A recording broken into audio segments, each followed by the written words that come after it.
All right, Hangout on Air is now live. Hello, everyone. Welcome to Talking About Survivor.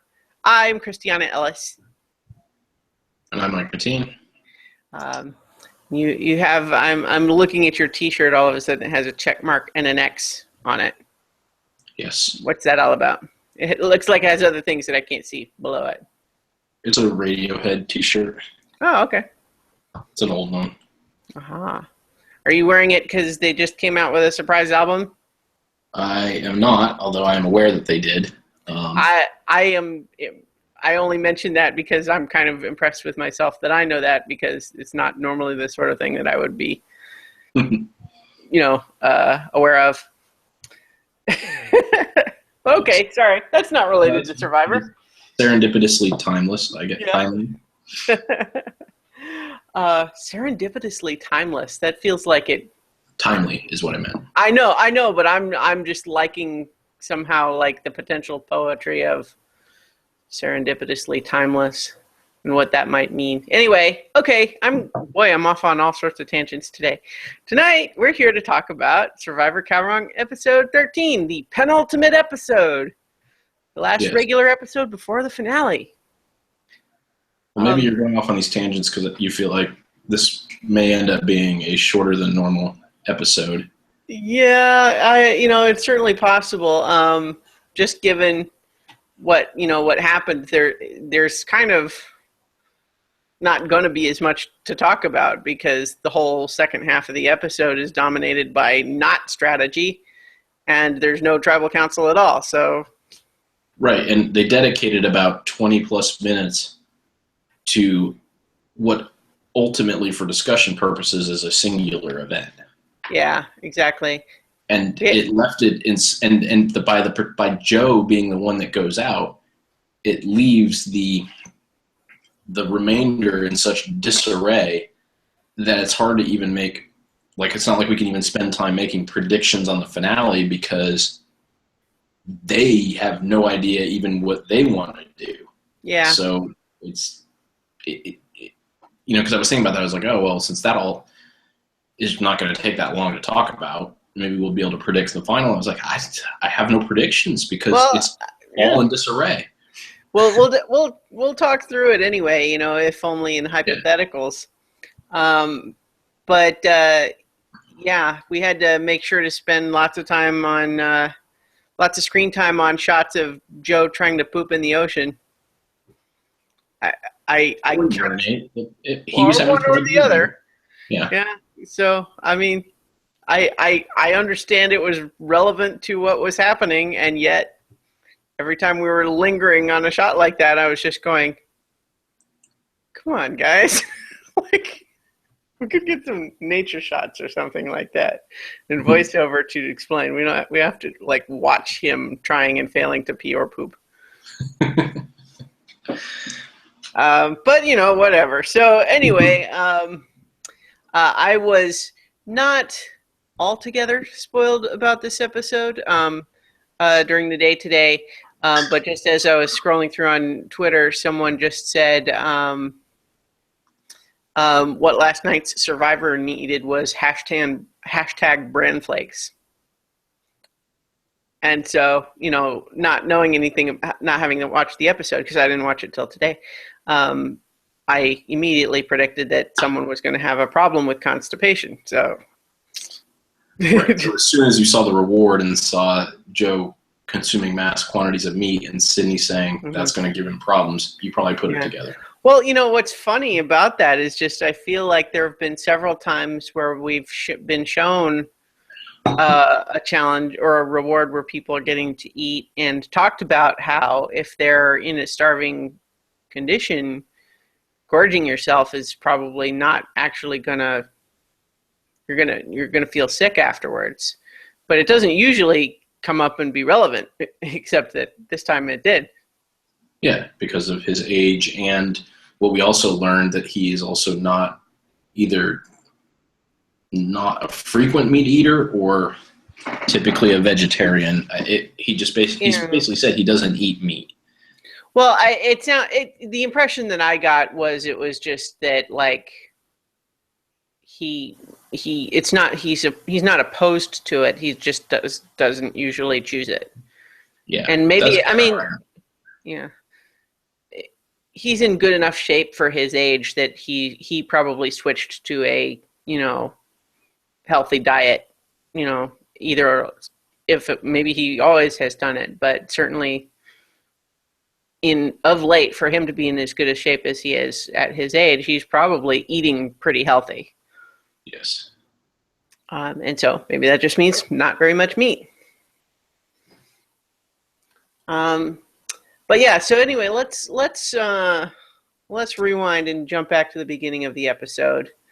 Ty is just in shock that everybody changed the votes and didn't tell him. He's kind of trying to rewrite history a little bit by pretending is like, oh, I would have been totally fine to vote out Jason if you guys had just told me. Which, I had mixed feelings about that. He argues with Michelle, who, and honestly, I'm glad that they made up later, but I also kind of really respected Michelle in this episode, in the sense of not like holding a grudge in like a mean way, but also just like not letting him off the hook for saying stuff that's just not true or not fair. Yeah, she held her ground properly. Yeah. It wasn't just being petty or stubborn. Yeah, like she wasn't like attacking back. She exactly, or, not in a mean way, but just in the way of like saying, look, you're acting betrayed, but you were going to vote me out. You tried to get everybody to vote me out. I feel betrayed because you actually betrayed me. And they didn't let you. And that's why you're mad. Yeah.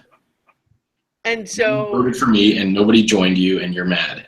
Yeah. You used your extra vote to vote for me. That's how convinced you were that that's what needed to happen. So I liked that she really stood her ground, and he was really kind of in a tailspin at that point. He's kind of flailing because he's seeing all of his grand plans slip away at this point, and I think it's also just it's reminiscent of this whole problem that he has where this aspect of the game is just really not his strong suit. He's got the wrong temperament for it. Yes. And then, of course, we have his conversation in the morning or I guess it wasn't in the morning. It was still dark when he's talking about to Aubrey and Joe and saying, basically he's insisting that he wasn't insisting on Michelle before, that he would have been okay with Jason if they had just told him. And Aubrey kind of tries to tell him that, like, the way you were talking, people didn't feel like you were willing to listen to them. And that's why we didn't tell you, is because you conveyed the impression of not being willing to listen.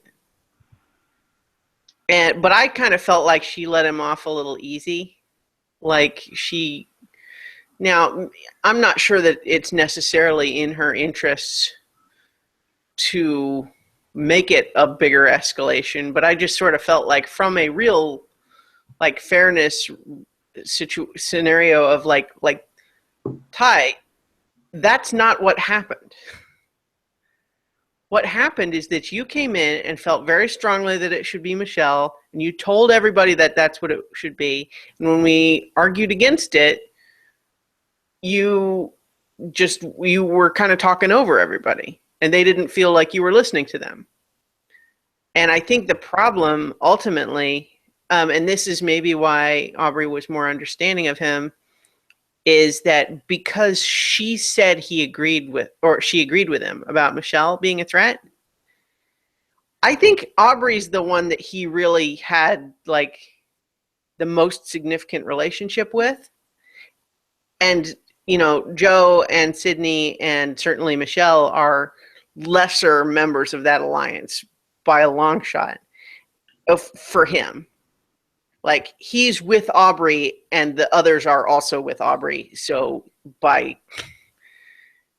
connection, he's with them. But so the point is, when he talked to Aubrey about it and she had said, yes, I agree, I think Michelle's a threat, maybe we should do that. Maybe that just in his mind meant that it was decided. And he didn't really have to listen to anybody else because, well, if Aubrey agrees with me, it must be a done deal. Yeah, because in his mind, the math works out then, because it's Aubrey, probably Joe, Jason, and his 2 votes. That guarantees it. Even if it's just Aubrey and Jason, without Joe, it guarantees it. Because you're not getting Michelle, but if Joe's with Aubrey, and then it doesn't matter what Sydney's going to do. Well, he doesn't. You don't even necessarily need Joe if you have an extra vote. Yeah.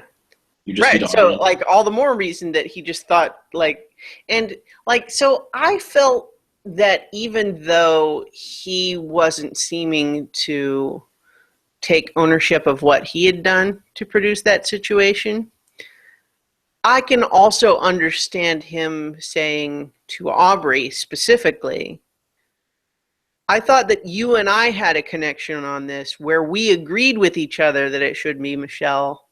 And I wish that if everybody else was so determined that it be Jason, that you even were going to change your vote and have it be Jason. You could have at least told me that was what was going to happen. And then I could have said, okay, well, that's not what I want. But if you're going to make it happen anyway, then maybe I don't waste my extra vote.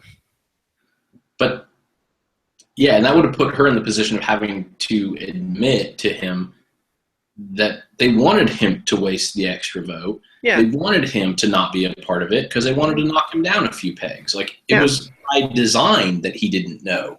Right. Yeah. And so it's all kind of a complex stew, but I felt when watching that scene that I thought Aubrey was letting him off too easy. She was kind of letting him play the victim in that scenario without expressing as firmly as I would have why everybody had felt like they needed to do what they did. And it's one thing to say, look, maybe you didn't realize this is how you were coming across. And if we had told you that's how you were coming across, you would have tried to change it. But that is how you were coming across. And that didn't leave people inclined to talk to you about anything. Right.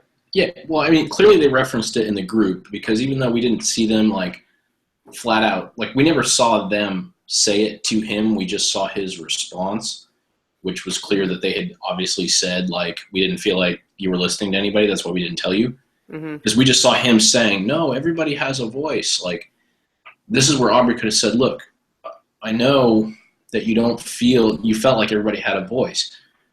But the group didn't feel that way, including me. You know, and I want to be your ally. I want to trust you.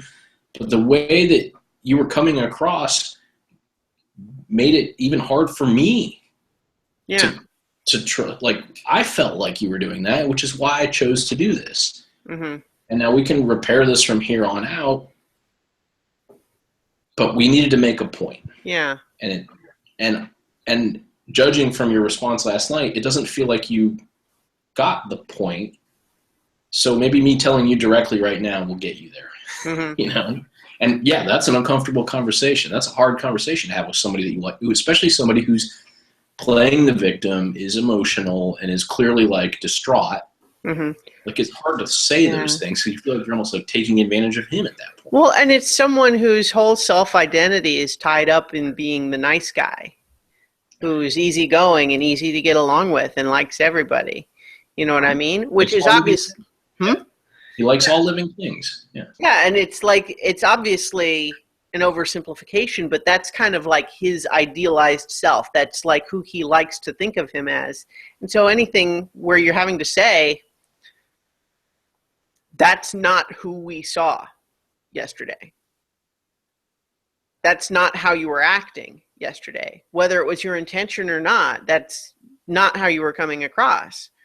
And yeah, I mean, that's hard, especially for someone as emotional as him, who's going to take that hard because he's not going to want to believe it. Yeah, and I'll say, while that's hard, and I understand, like, somebody may say, "Oh, we're armchairing this because it's hard to be in Aubrey's position when that's all happening," and I agree with that. But I'll say the people that, like, I trust the most, like, in my life, are people who are willing to have that conversation with me. Yeah. And if there's something that I'm doing that is outside of because they know what my self-identity and what I'm trying to represent myself as. And if I'm not coming across in concert with that, they're the people who will let me know that in a respectful way and say, hey, that doesn't, how you like to be this, this, and this. Like, what? That didn't come across like that. And I want you to know that. Mm-hmm. And I respect that if you say it correctly. Like, I don't, oh, well, you don't know what you're talking about. Like, they're trusted friends and trusted, coworkers or whatever. And I say, okay, man, I didn't realize I had done that. I'm going to improve myself because of the feedback you gave me.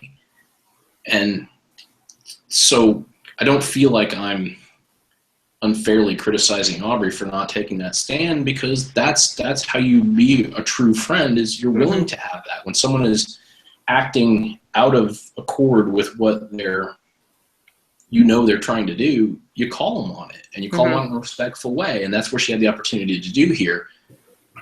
But she also gets a little bit emotional and just couldn't. That's why she let him off the hook so easily. Yeah. Well, and so I think all of that's true.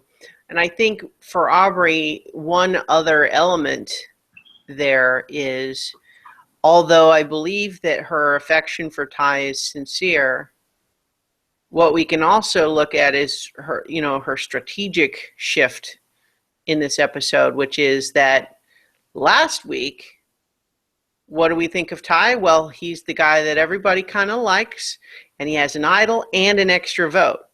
That's dangerous. Now he doesn't have that extra vote. Everybody's kind of mad at him, and he's very flustered. That's a different thing. That's a different dynamic to be working with. Yeah, I mean, I would say if mission accomplished, if you're the people who chose to leave him out, you did exactly what you needed to do, because he flipped for the third time, I guess they're calling it. I don't know that. I mean, I didn't flipped on Scott and Jason previously, right? Right. And I guess it was somewhere when he originally joined Scott and Jason. That I think. I'm not remembering specifically what they would be calling that third flip, but I believe it would be when he decided to go with Scott and Jason. But I feel like that one would have been complicated, but because there's tribe swaps all tied up in it. Right. Yeah. So now they've got him, and he kind of hung himself because, which we were debating. Like, what was Jason thinking last time? And Jason's a pretty smart guy. And maybe Jason figured out that plan wasn't going anywhere. And by not helping Ty, he is also helping to hang Ty. And maybe that's what he wanted, Maybe. Because by Ty being the only two votes, like, it just makes it so glaring, Yeah. Maybe. I'm just saying, I give Jason a lot of credit, so maybe that's. I don't want to say he just like randomly didn't know what to do and so just made up a vote. Well, but yeah, okay. I don't know. Maybe you might be right. That kind of like doesn't feel right in ways that I'm not immediately prepared to explain why. But I think maybe just sort of my gut is telling me that it really was just kind of the petulant, I know I'm going out, so I'm going to vote for the guy that I wish was going out. That's fair. It could also be that. So. Turns out he was only one episode off. Yeah, it's gone and done. Yeah. So in any case, that's pretty much all we had before the reward challenge. The reward challenge was, simple but cool. It had the fun wrinkle of just the whole thing of like you can run out of bags and then you just have to wait until everybody gets to that point. That obviously made all the difference in this case. It actually made me wonder if they did that because of Joe, like to kind of, not that they knew he would win on his first try, but to kind of like normalize it a little bit. Mm-hmm.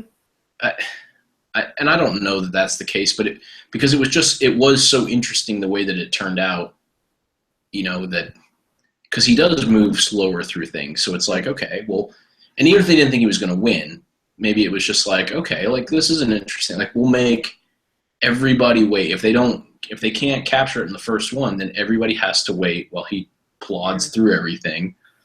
Well, it also just gives more suspense to every throw, right? Because they can't just run and go get another one. It's like every time they throw one, that's one less bag that they have available to throw with. And it's like even just having it separated in the 3 sets of sandbags, right? Where you go and you get the first bag, you bring it back, and you have in theory, if you just nailed it with every throw, you wouldn't even have to run and go get the second bag. Yep. But if you run out of those, then you have to go get the other one. And then if you run out of those, you have to get the third one. If you run out of those, you have to wait until everybody does. I thought that was a really cool wrinkle. And I agree, it certainly did help out Joe. I'm not sure if that's, I don't know if that was the intent but it was certainly an interesting wrinkle. It absolutely had that effect. And I wouldn't even necessarily begrudge them. Like if that was why. I don't mind because it's all in the interest of having the challenges remain interesting. That's what I was thinking is I was like, if that had been the case, if they had come up with a way to allow him to kind of stay involved, I would not be upset with that at all. I think that, and even if it hadn't turned out that he won, I think that it was interesting. And this is just kind of an aside, but I was wondering, I feel like I know what was going to happen had they all run out, but tell me if you got the same feeling. They would just go get them all and bring all of their bags that weren't in a space back to the deck, right? They wouldn't it's not like the producers would rebag them and rehang them and start over, right? They didn't really say what Probst called it. I think was a reset, but my impression was that it's what you're saying, which is maybe the producers would do it, maybe the contestants would have to do it, but the idea would be, yes, you just go and you collect the ones that weren't in a spot and bring them back up to where they throw from. Yeah, see, that's exactly – Probst's language is exactly why I had this question and note, because he called it a reset, which – at first, the implication of a reset would be that they would then go rebag everything, put it back up, and start over. Yeah. Reset could even mean take all of them out, even the ones you succeeded in. And that's why I was like, I don't think that's what they mean, but reset can mean a lot of different things. So I believe they just go run out. They just say, okay, everyone go get your bags that aren't in a square. You run out, you grab them all, you run back, and then you start throwing again. That's what I think happens, but it was weird the language that he chose. Yeah, that would make the most sense to me too.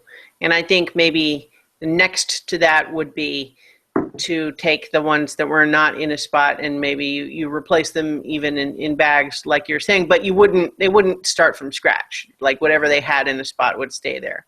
I feel like that would be the next most likely. Yeah, I didn't think that was the case at all. I was just pointing out that by using the term reset. No, I agree. It was unclear. Any of those situations could be a reset. Yeah.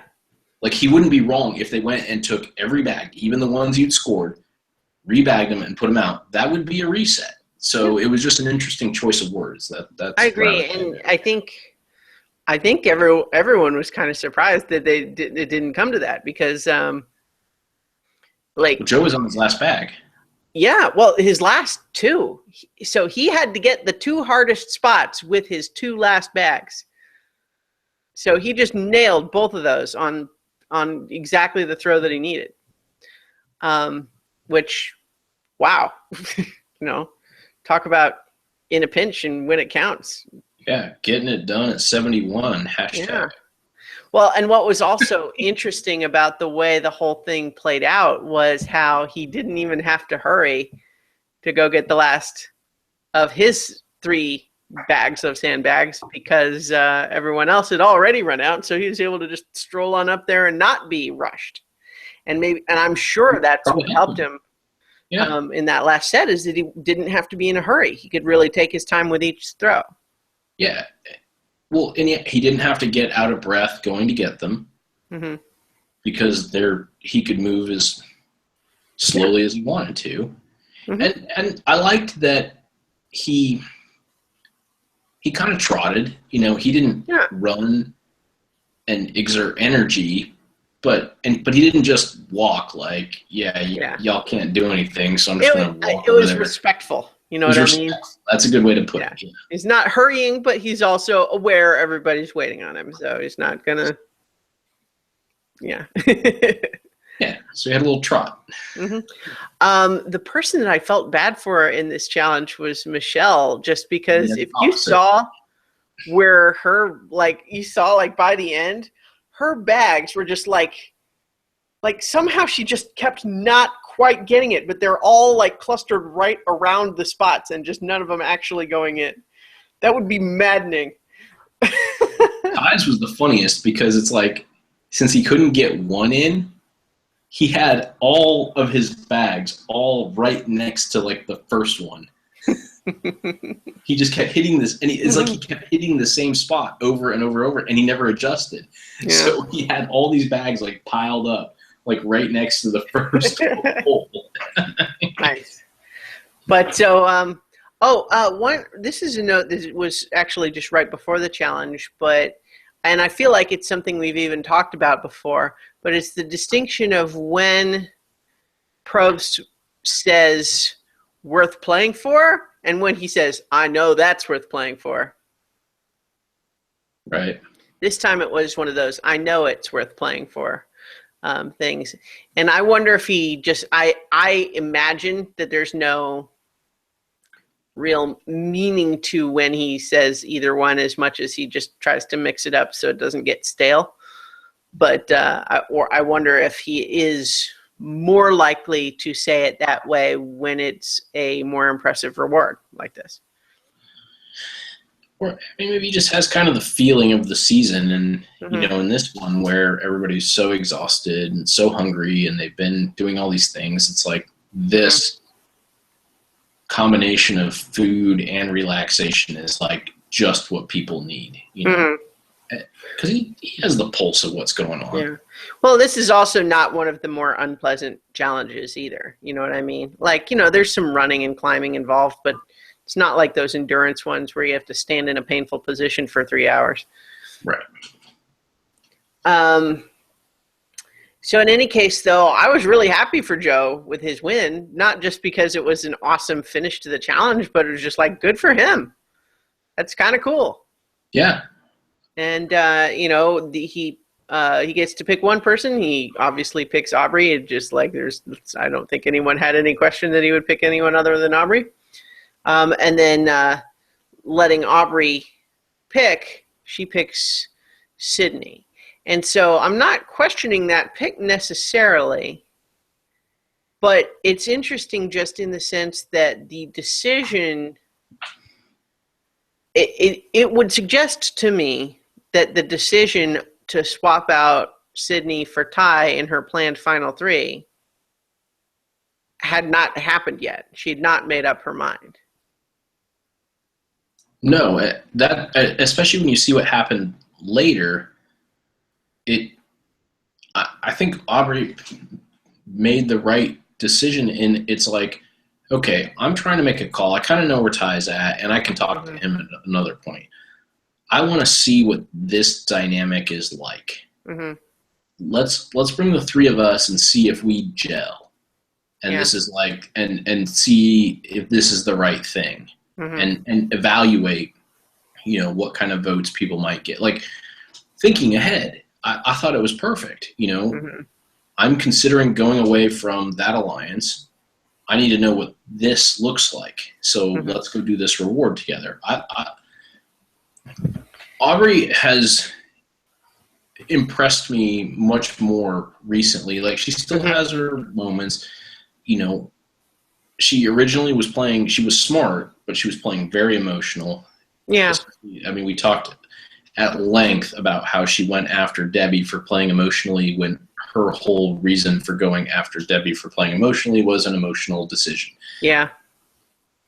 However, she's kind of righted herself since then. She still had a little bit of an emotional decision here when she decided to let Ty off the hook, but for the most part, she's making pretty good calls. Yeah, I agree, but I also think that she has managed to turn that emotion into a strength rather than a handicap. That's what allowed her to talk Ty out of staying with Scott and Jason, was her ability to connect with him emotionally, because that's what he needed. It's true. That's good strategy, is play to your strengths. Don't and don't, it's not like it's not always about shoring up your weaknesses. Sometimes it's about acknowledging your weaknesses and playing to your strengths in a way that your weaknesses don't have to come into play. Like, that's part of strategy. So yeah, I give her full credit. I'm not positive who I'm rooting for now. I think it's kind of between. I think I'd be happy with either Sydney or Aubrey winning. Me too. And with Sydney, it didn't really crystallize for me until later in this episode. When okay, go ahead. Sorry, go ahead. Had that astute, like, just her observation of, like, because they were showing it on camera, and they're like, and she's like, oh man, like, the way they came back from getting water, like, that looks like people in an alliance. And then they would show it, and I'd be like, that just looks like people coming back. Like, they're not talking to each other, they're not touching each other, not looking at each other. But we know that that's what happened. So to realize that Sydney in the moment could glean that off of that, I gave her tons of credit, because it wasn't speculation. Like, she definitely pulled that off of something that they were doing. Yeah, I agree. I think Sydney's a strong player too. And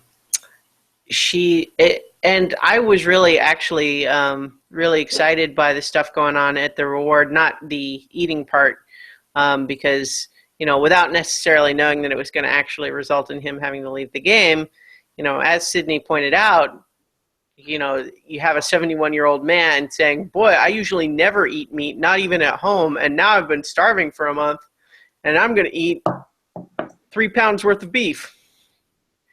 It's kind of like, yeah, that maybe doesn't seem like a great idea.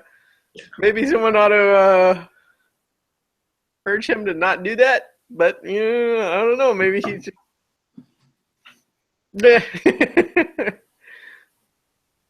But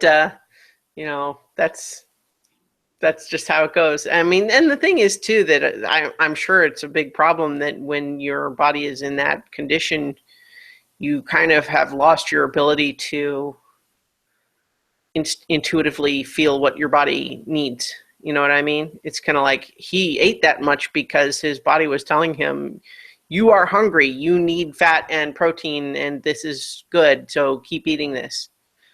Even though ultimately it was not actually good for him, but it's because he was kind of, his normal ability to read what his body needs was, malfunctioning because it was not in a normal state. Plus, I'm sure it tasted really good. It looked good. Oh yeah, it looked good. But so that was not the part that I mean, though. But the part that I really liked was this sort of spy intrigue of having Sydney tell Aubrey, boy, you're the threat left in this game. I'm just along for the ride. And then over to the camera is like, nah, I'm just biding my time. I want her to think that that's what I'm doing, and then I'm going to pull out the big guns when I need to. And then we cut over to Aubrey saying, yeah, I don't buy it. Well, the way that at least, maybe I'm wrong, the way I saw it, though, wasn't quite that simple. Like, I felt like Sydney did play it correctly. It was when then Joe overplayed it that Aubrey's wheels started turning. Oh, I'm not trying to criticize Sydney for not playing it right. It's more that I'm admiring both players for being astute. Well, I agree, but I don't know that Aubrey picks up on that based on just what Sydney says. That I don't remember it going down like that. Like, Sydney said that, and then they came back, and Joe was like just espousing on like, oh, how terrible we both are, and like Sydney doesn't do this, and I don't do this, and it got Aubrey like it was an oversell, and so her wheels start turning, and she's like, yeah, you're right about you, but wait a minute on Sydney. So I feel like it wasn't her just not that she wouldn't have figured it out one way or the other, but it felt more like Joe's oversell is what prompted that. Yeah. When I watched. You might be right. I mean, that wasn't how I read it, but it's hard to glean that sort of thing for sure from this without them just telling us right up front.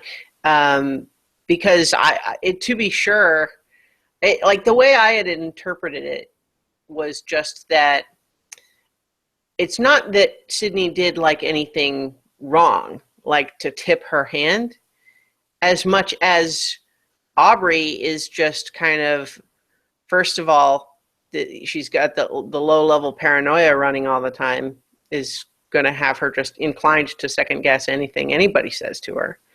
But also just this recognition of Sydney has been a powerful ally all along, and yet she has also made moves and may well be like, so basically this idea of her just recognizing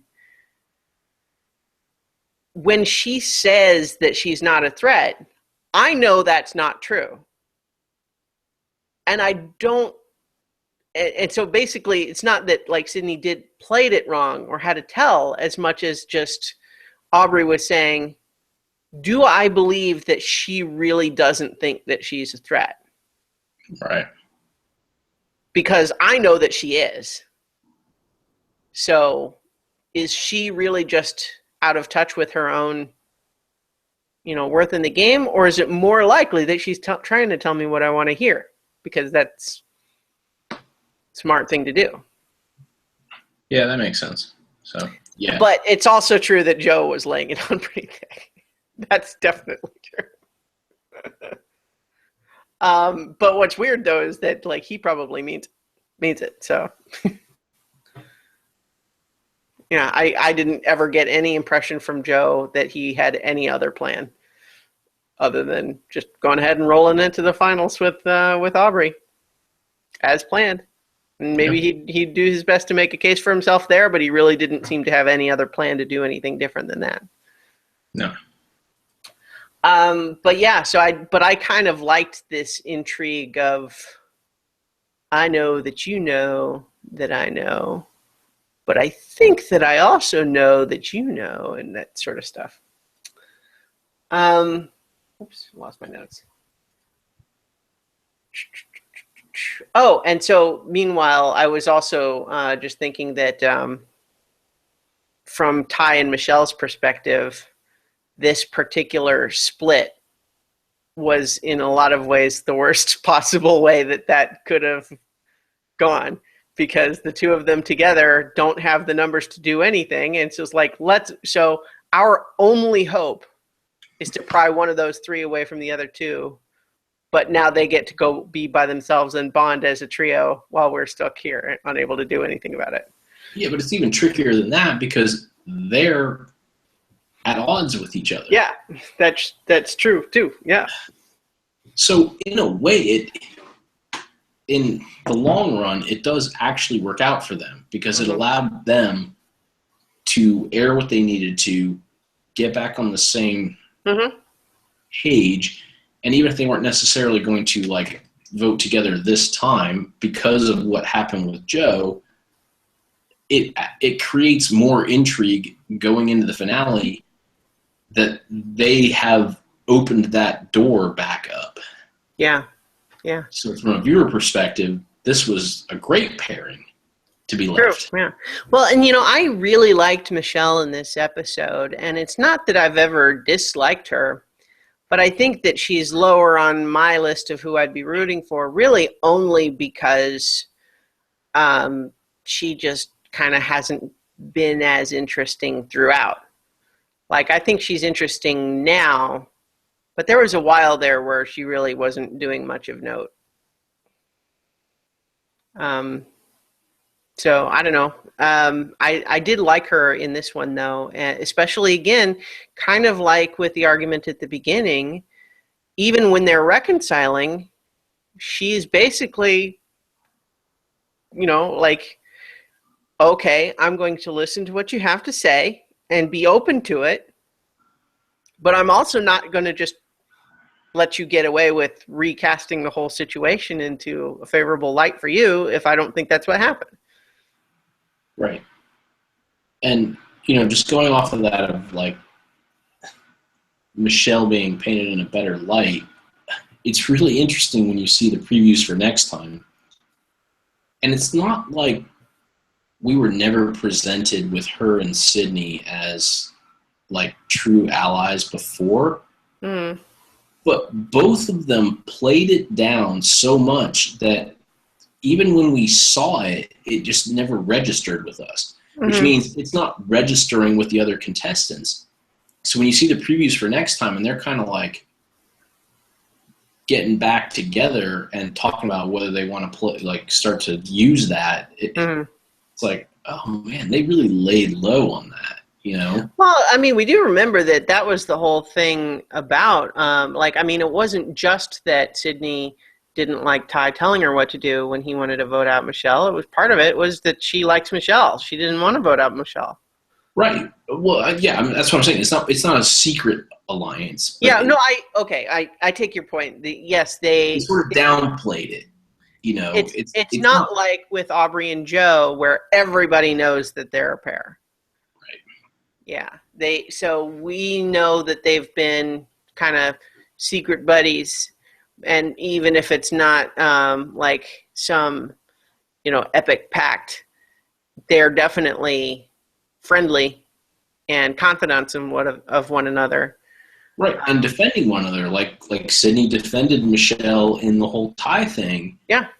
And didn't have to go and say, like, oh, Michelle is my tightest ally. It was just sort of like they really slow played it, and it'll be interesting to see how that plays out in the finale, because if they're able to leverage that some way, I got to give them a ton of credit, because they really slow played it and kept it kind of like as a thing we know, but it's not front and center. Mm-hmm. Well, it's almost why it's an extra shame that things played out the way they did this time without a tribal council. Because I'm thinking to myself as we're watching Ty and Michelle and the Thai massage, which was just like, hey, those people who do the little captioning and the hashtag titles on the show? Let's give them a present. But at the same time, it seems totally spontaneous and not intentional until it's like, oh yeah, that doesn't, oh right. Anyway, I enjoyed that. And I enjoyed them kind of connecting. But, like even in my notes I have, they finally bond, but what can they do? She's wary of relying on Ty given his history, but what other choice does she have? And just sort of thinking of that. And I think what would have been interesting, given what we were just talking about, is that if they're going to try to peel one of those three away, then it's probably Sydney, right? And that's what she also slow played there. Like, she didn't tell Ty that, like, oh yeah, I've got Sydney pretty tight. Mm-hmm. It was just like they kind of came to this mutual agreement that was the right person. Right.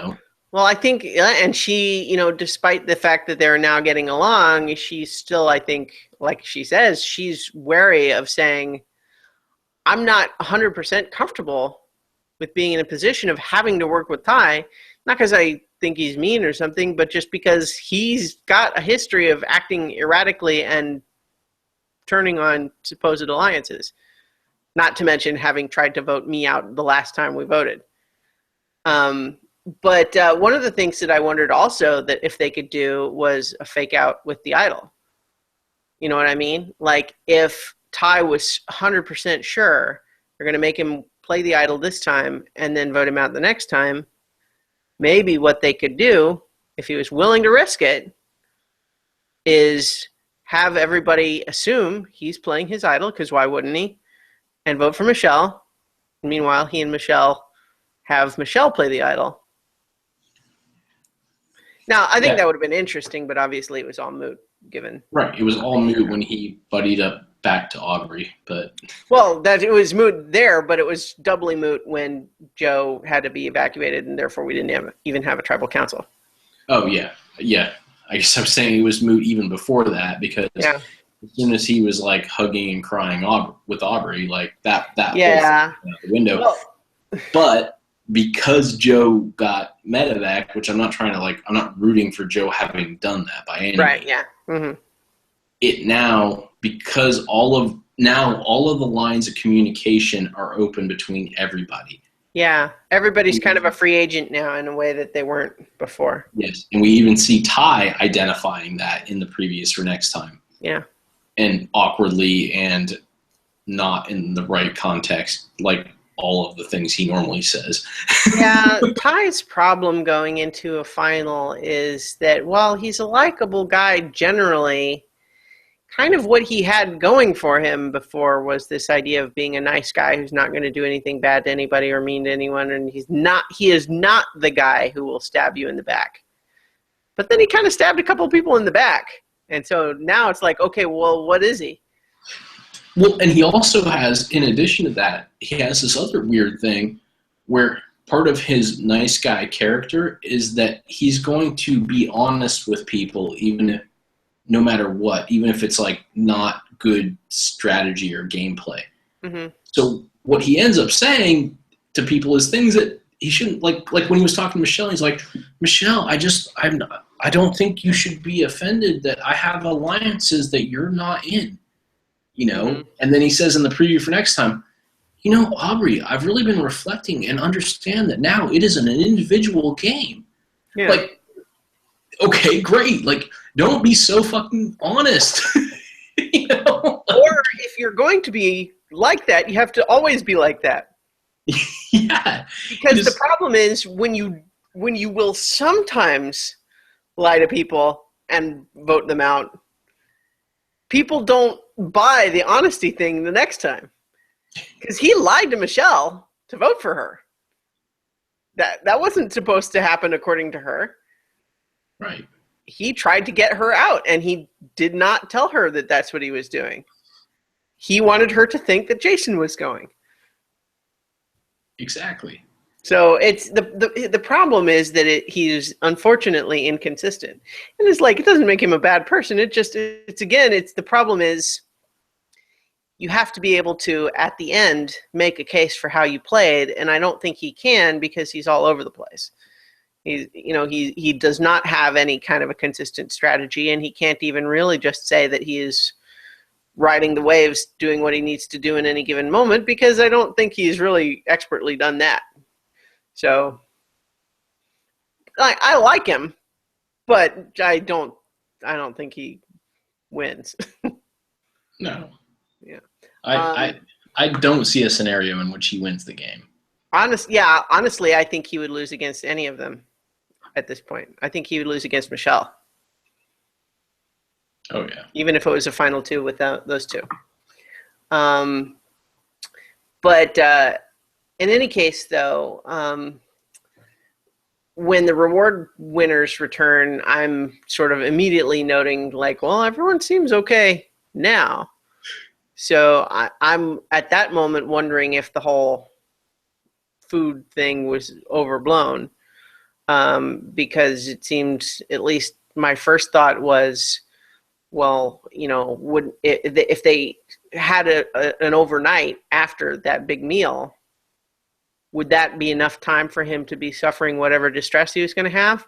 But I guess in this case, part of the fact that they've been starving is their metabolisms are slowed way down, right? So the whole idea of like, well, how long does it take for all that stuff to move through your system? Well, probably slower than usual. But in any case, this is where Aubrey, especially given that she is now all the more aware of maybe I don't want to take Sydney to the final three, says, well, I guess I have to go make up with Ty now. All the more reason just because she just doesn't want him to be going into this next tribal council emotional and erratic. She wants to, at the very least, know what he's going to do. Right. But basically, it's just she's good at this in terms of this approach of she was being ultra deferential. Basically, baiting sounds negative, but what she's basically trying to get him to do is to talk to her, to open up to her, right? So she's basically saying repeatedly, instead of telling him, here's where I'm at, here's what I'm thinking, she's basically saying, well, I have some thoughts, but I wanted to know where you were at. And so we could talk strategy if that's what you want to do. And so I'm kind of just wondering what you were thinking about this. And she's just saying those phrases over and over again to get him to open up to her. And it worked. But I thought what was really kind of interesting and kind of touching was how he was kind of trying to stay in control about it, but there was just that moment where she just kind of had now sort of tossed off this thing, basically this idea of, I am empathizing with you that this game is hard, and he just loses it. And it was really kind of touching and a sweet moment. But there was also a part of me that watched that happen and goes like, boy, he's making it pretty easy for her. He's just got this great big red button on his back, which is, tell me that you understand how hard this is for me. And you say, boop, and he starts to cry. Which I'm not criticizing anybody here because I really thought it was a sweet moment. But it did cross my mind that it's like, we talk about people having tells, and Ty has a really, really big one. Oh yeah, and yeah, he was just like a little puppy. Like I want to play this game with you. I really want to play with you. But you hurt my feelings, and now I'm mad, but I'm sad because I don't want to be mad at you. Yeah. And then when she basically kind of came and made it okay for him to not be mad at her anymore, he was just so relieved he couldn't take it. He was just overwhelmed. Yeah. And I really liked that. I thought it was sweet, and I can be touched by the emotion of it, as well as admire that Aubrey handled that really, really well. She did exactly what needed to be done, which was simultaneously making a sweet guy feel better. Yep.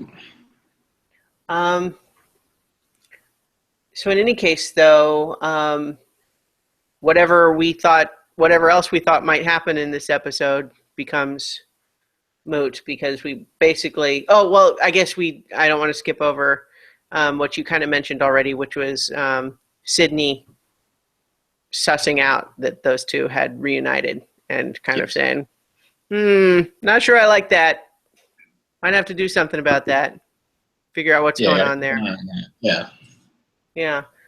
So I like that too. And I'm honestly, like, I wasn't happy to see Joe go, but honestly, if anyone was going to leave at this point, I think that he's kind of the best person to leave for two reasons. One being, I I wasn't necessarily excited to see him in the finals.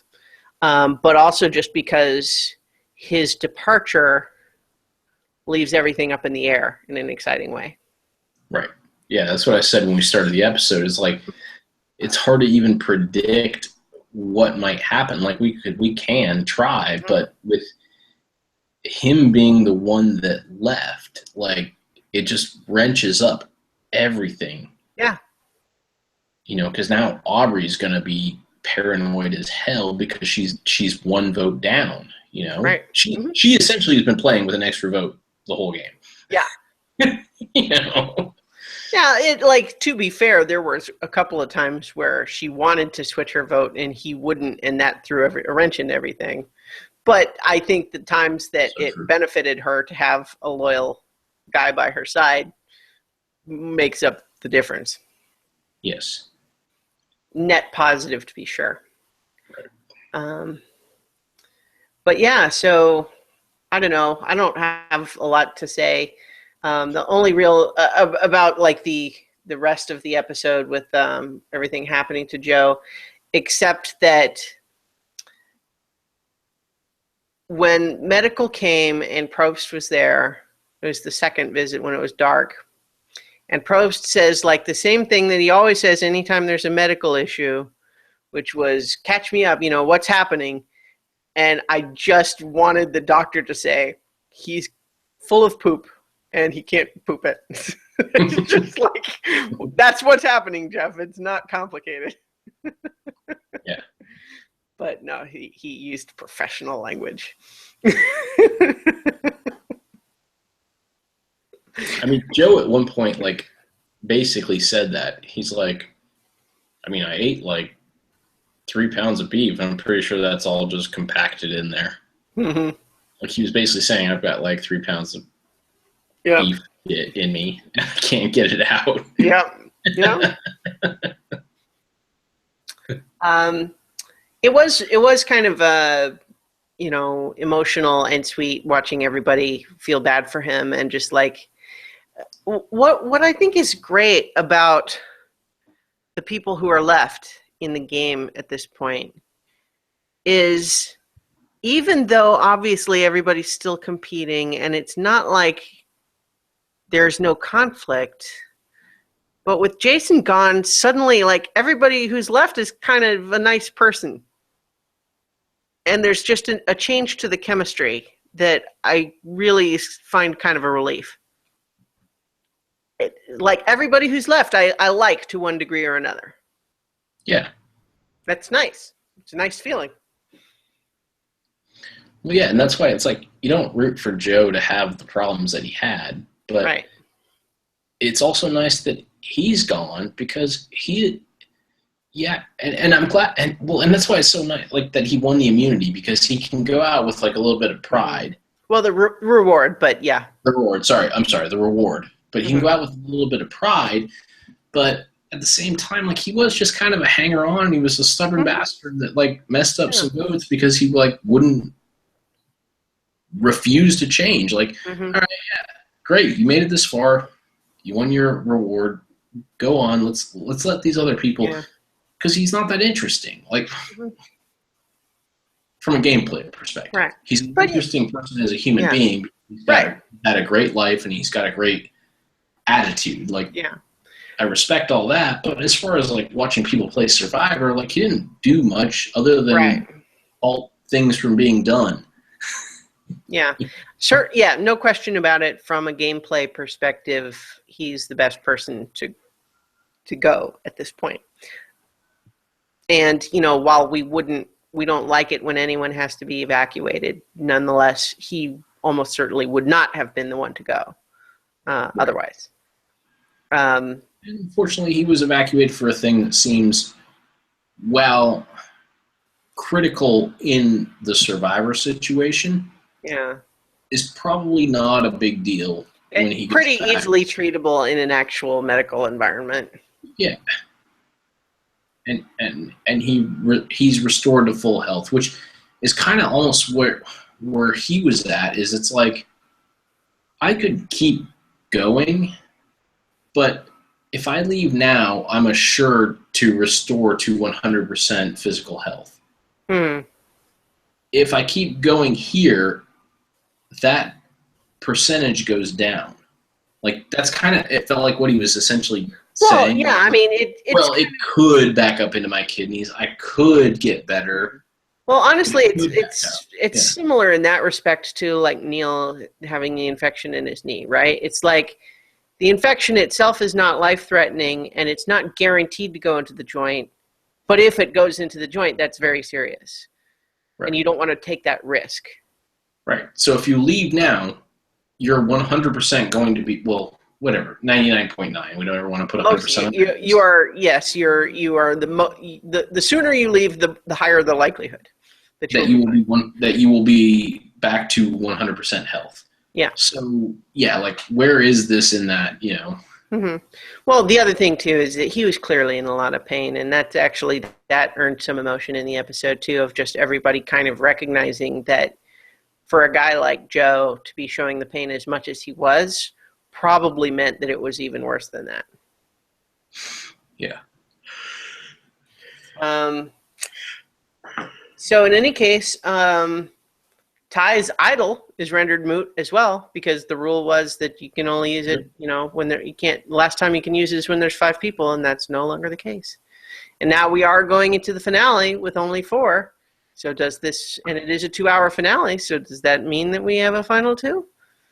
If not, then something else is going to happen, because it's weird otherwise. They changed the whole structure of their finales. Yeah, I mean, it looks like it could potentially be a 2. Mm-hmm. But yeah, so you were right when you said at the beginning that everything's kind of up in the air now. But I definitely do feel like the winner's going to be Aubrey or Sydney. I think one of them is going to manage to take out the other, getting to the final, and then whoever's left in the final is going to win, is my guess. I bet we don't end up with the 2 of them in the final. No. Yeah. I don't see a scenario where we end up with the 2 of them in the final. Yeah. And as much as Michelle's done well, it's going to be tough to beat either one of them. Yeah. And honestly, I think either of them. Yeah. And the time is now for them to make whatever move they're going to make. And so, I think both Michelle and Aubrey, both Sydney and Aubrey want to go to final 3 with Michelle and Ty. And, if it turns to be a final 2 from there, that's always up in the air, because it all comes down to who wins that last immunity challenge, right? Mm-hmm. Especially from the final 3 going to 2, that challenge is always crazy, because it's like the winner basically just gets to decide. Their vote is the only one that counts. So you never know. We'll see. But I am, though, at the point, and it's a nice place to be, where all 4 people going into the final, I certainly think 2 of them are more deserving than the others, but I wouldn't be really heartbroken. I would be surprised if it's not Sydney or Aubrey, but I kind of like all 4 of them is the point, I guess. Mm-hmm. Mm-hmm. So I'm happy with the state of the game going into the finale. Oh yeah, it's worked out nicely. Mm-hmm. Yeah, and it is kind of exciting too, just going into it with the 4 of them feeling kind of like free agents that have had various loose alliances along many lines, but really kind of being 4 individuals now, as opposed to times where we've had like a solid 3 and then a 4, or a whole group that had always been solid and only now is having to peel people off. but for it to really feel this time like these people really kind of, almost anything could happen at this point. Yep. All right. So we managed a regular length episode, not one of the longer ones, but over an hour. We did it. Yeah. So I think that'll probably do it for this time. Thank you, everybody, for listening and or watching. Unfortunately, for the finale next week, we're not going to be able to record on Thursday night because I will be out of town. And so our season wrap-up will have to wait until after the weekend. Yep. But we will be back once that happens. Yes, we will. All right. So we will talk to you guys about the Survivor finale then. And good night. Good night.